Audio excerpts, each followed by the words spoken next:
Hello and welcome to this video, which is all about how I made my drawers, chemise and corset cover for my 1860s undergarments.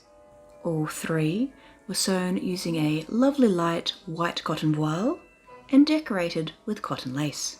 What I particularly like about this trio of garments is that they illustrate a range of ways to get the pattern to make your clothing.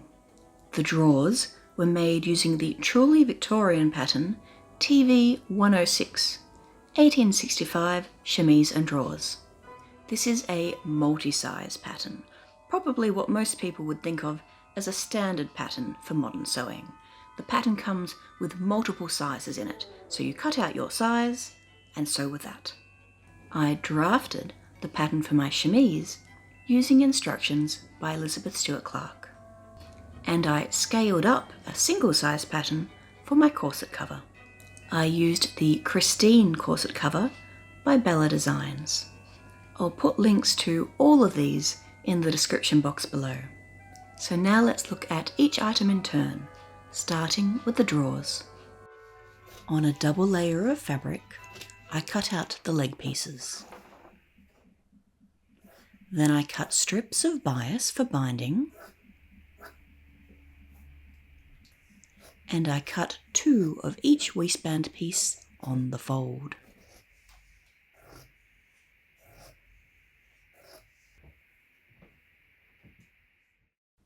My next task was to put in the pin tucks. I started by folding up at 15 centimeters above the bottom edge of the leg piece and pressing. I stitched 7 millimeters from the fold. I pressed the pin tuck flat, flipped it over, and folded it again, this time 16 millimeters from the seam I had just sewn, and then pressed in this new fold. I stitched the second tuck, also at 7 millimeters. After pressing flat, I did a third tuck, and a fourth. At this stage, all the pieces were cut out and prepared, ready to assemble. Then it was time to sew up the inside leg seams with the included 1/2-inch seam allowance. To keep things as simple as possible, I decided to overlock my edges. I wasn't too fussed about historical accuracy. After pressing the seams, they were starting to look a little bit like drawers. I laid my bias strip along the crotch edge of the leg and stitched down. I firstly pressed the seam towards the bias and then folded the bias strip to the inside of the crotch edge, folding the raw edge under to create a facing, and pressing down.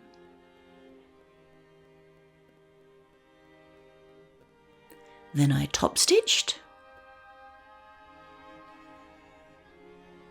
and so I had a sturdy and secure bound crotch edge.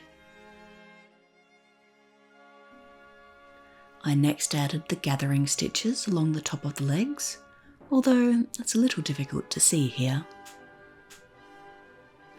Then I moved on to the waistband, joining the front and back pieces. I pressed up 1/2 inch on the inside waistband. Then I stitched the 2 waistbands together along the top and the sides and clipped the curves. After folding right side out and pressing, the waistband was all prepared. I gathered the legs and pinned them to the waistband, overlapping the 2 legs at the centre back and stroking the gathers to smooth them.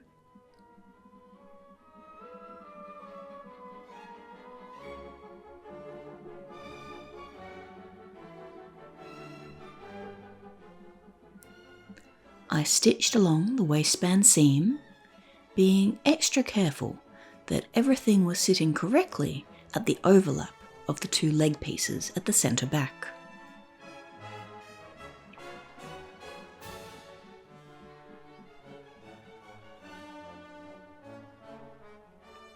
I trimmed down the bias facing from the leg pieces, folded over the inner waistband and pinned it in place at the centre back.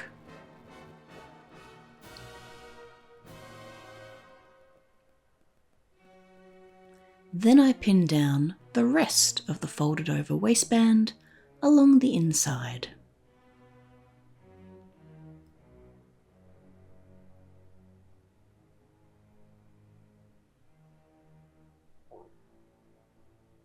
I first top stitched and then stitched in the ditch along the waistband to ensure I had caught all the layers. At that point, the drawers were all in one piece. I switched to my Janome DM7200 machine to sew the buttonholes. I do enjoy the automatic features on this machine, including a selection of stitches and buttonholes, as well as the automatic cutter. It can be tricky to get a good view for the camera when it's stitching a buttonhole, but I'm generally very happy with the results.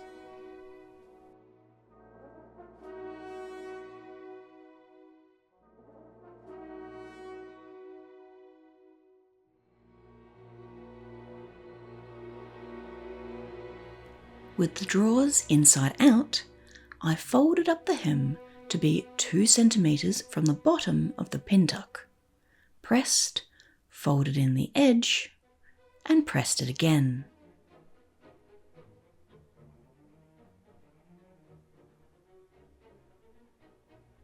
I top stitched the hem,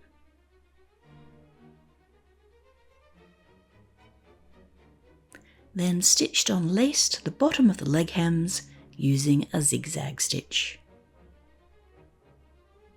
The drawers came out slightly larger than I expected, so I added 2 little darts in the waistband near the centre back. With that, they were complete.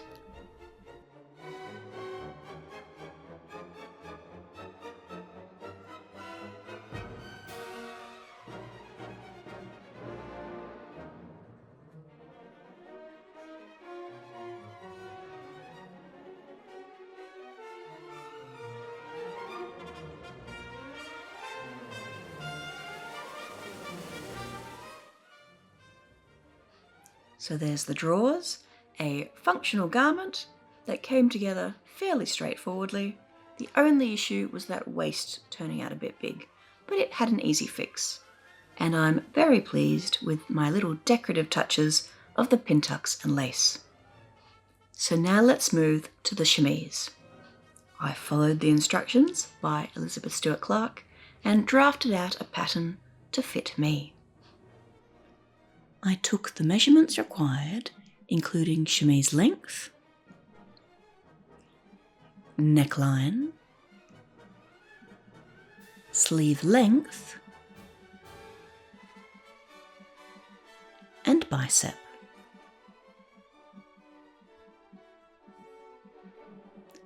Then I drafted out my pattern shapes for the chemise body, sleeve, and neckband.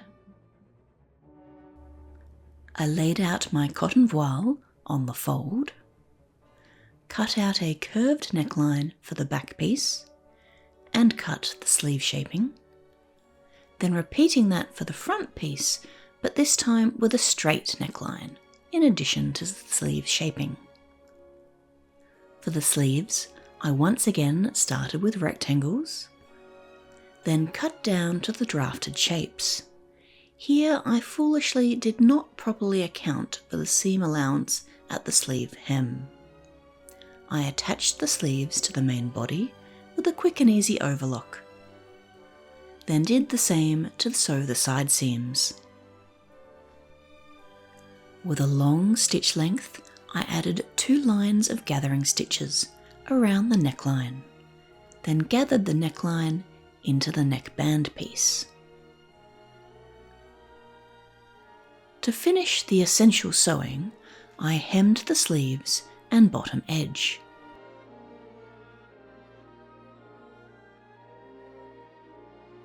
You can see how the sleeve is slightly puckered, but well, that will be kept in mind for future makes. As a final piece of decoration, I added more of the same lace as is on the drawers.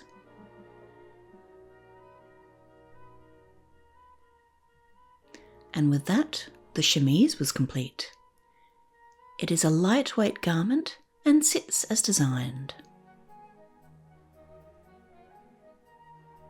and allows the pretty pin tucks and lace of the drawers to peek out. This was a very smooth and easy project. It took more time to press the fabric than to assemble it. The only issue with it is that I hadn't allowed enough room for the seam hem. The chemise is comfortable to wear and does exactly what I need it to do. I like how it sits just off the shoulders. When getting dressed, next come stockings and shoes. And these ones are from American Duchess. The silk stockings have beautiful black clocking on the sides. The shoes are Astoria in the colour ivory.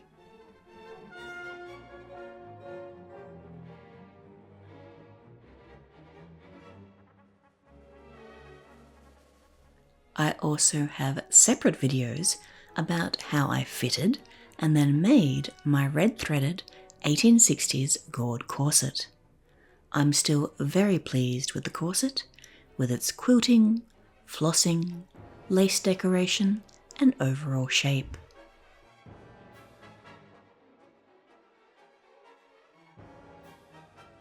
So once the corset is on, we can then also move on to the corset cover. The Christine Corset cover by Bella Designs is a single size pattern, and so that meant I had to scale it up in order to fit me.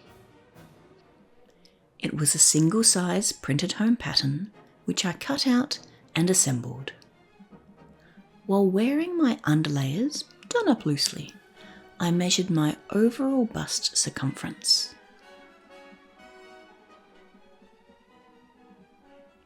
Just the front,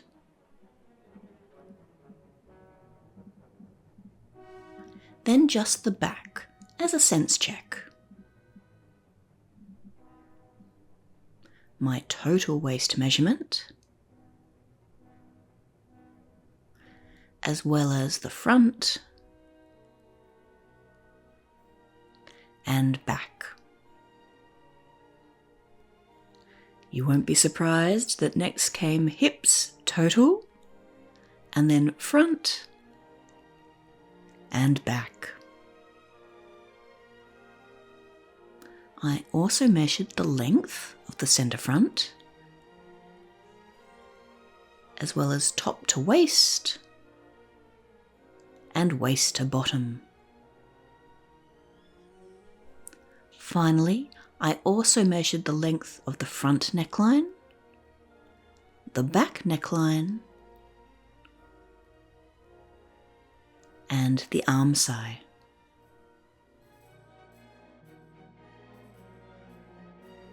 I compared my measurements to that of the pattern and found I needed to add 1.5 inches in length, to add 6 inches to the front panel to bring the bust large enough. I'll deal with the waist and hips later. And 1.5 inches to the back piece. I had never taped the vertical line for the back, so spread it out there. And slashed the front along the waistline to elongate that.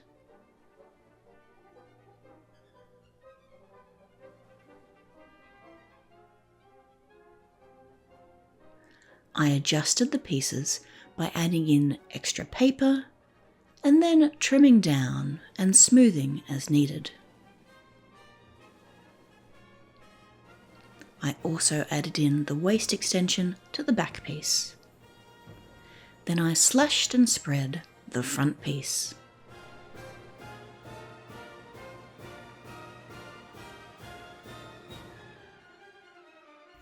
I rolled out a larger piece of paper, spread out the pieces of the front panel to my desired width, pinning along the bust line.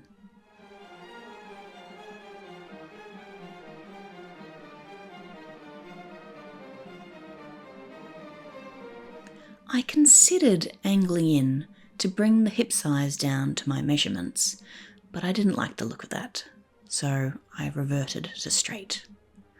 I drew out the new outline of my pattern piece, smoothed down the edges, marked on the centre front, bust line and waistline. With that, my updated pattern pieces were ready. I marked my front pattern pieces onto cotton voile and cut out with ample spare fabric around the sides, bottom edge and strap length.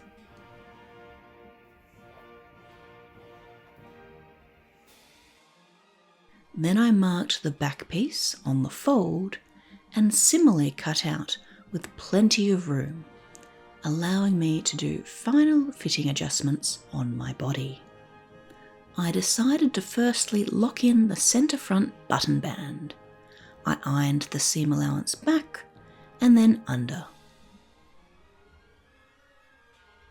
I turned on my machine and filled a bobbin. Then threaded the machine to sew.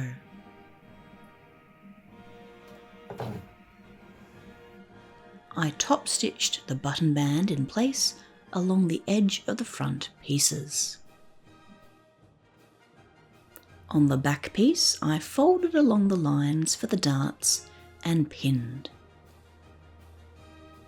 Experimenting with potentially quick and easy approaches on this low-risk project, I pinned on the dart shape and basted along it, which led the back pieces to look like this. I pinned on a front piece at the side seam.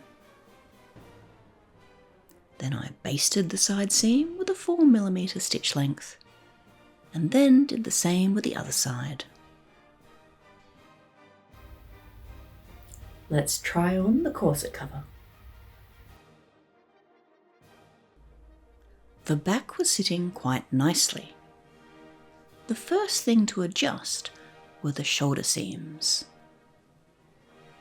I brought in the shoulders and was happy with how the neckline was sitting. Next step was to pin in darts under the bust. Once the darts were basted, I was pretty happy with the shape, but did want to bring the side seams an inch forward. Like so. With that, the adjustments on this loose protective garment were done. I decided to then overlock the seams to sew and finish them in single steps. I wove in any ends of overlocker thread that would not be later caught in edge binding. Then ironed the seams to the front, as is my preference. Just at the shoulders, I top stitched along the seam allowance to add strength and ensure it sits flat. At this stage, it was starting to look like a garment. I cut 1-inch wide strips of cotton voile on the bias, then stitched to the top edge of the corset cover. I folded the bias to the inside of the garment and ironed, then folded the raw edge under and ironed that as well. And then also secured the corners with a few pins and a press. To prepare to sew, I pinned all the way along. I used mode 2, stitch 17 on my Janome DM7200 as a decorative stitch to secure the top edge. Then I did the same on the arm side and was amused by a pin standing upright in my magnetic pin tray. Back to the corset cover. The upper edges are finished. I tried it on again at this point and pinned at 5 places where I wanted to put the buttons, not equally spaced, but purposefully spaced. At the very top of the corset, mid-bust, under-bust and hip. I also marked the location of my arrow hook. We'll talk more about that soon. Finally, I marked the bottom edge line.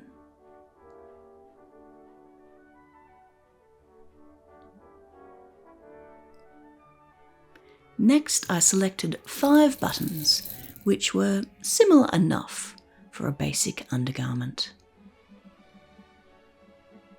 I marked the starting point of the buttonholes and removed the pins. I used the machine to sew the buttonholes.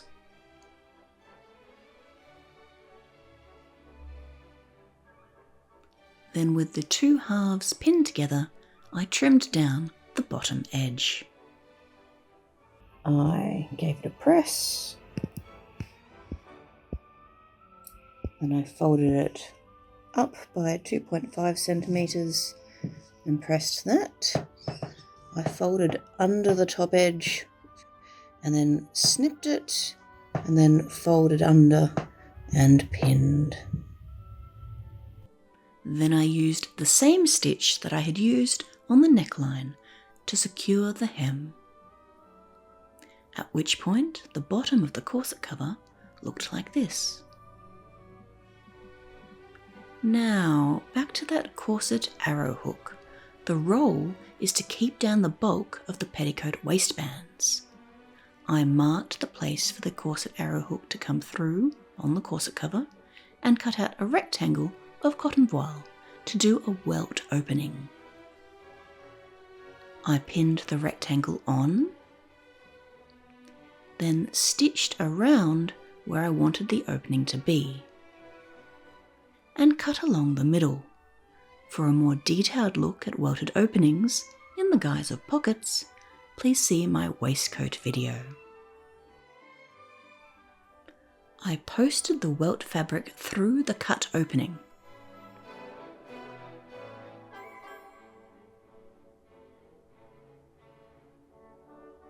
And ironed flat.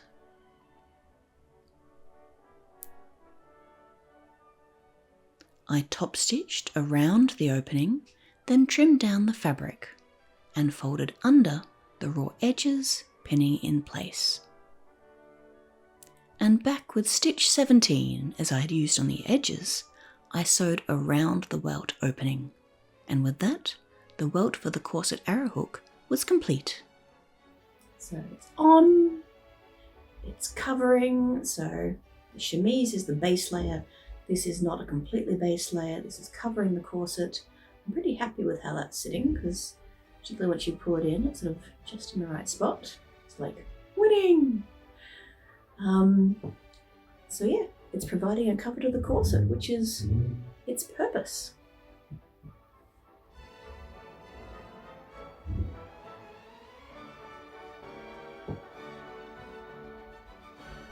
I marked with pins along the top edge of the corset, as well as a potential line of ruffles.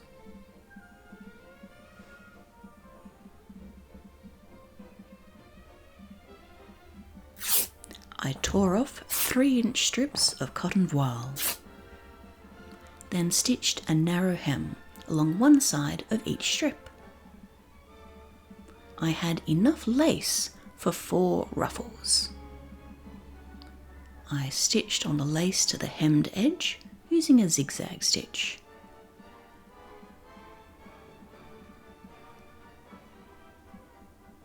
For the top edge, I rolled it down, then whipped around it, gathering it in.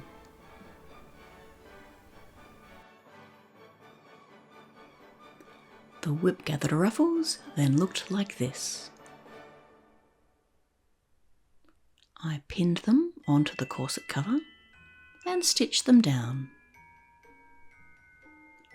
With that, the corset cover was complete.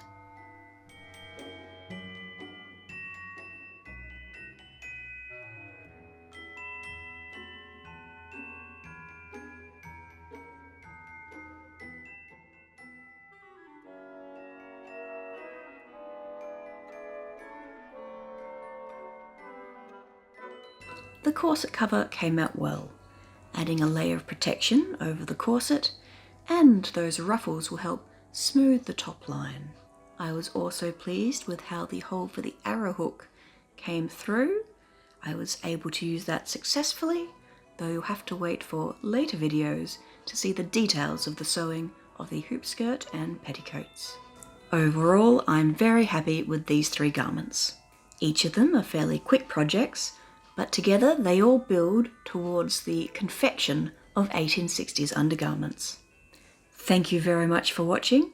I hope you enjoyed this quick little video about these 3 frilly pieces of Victorian underwear. If you're so inclined, please feel free to like and subscribe, and I hope you'll join me again next time. Goodbye.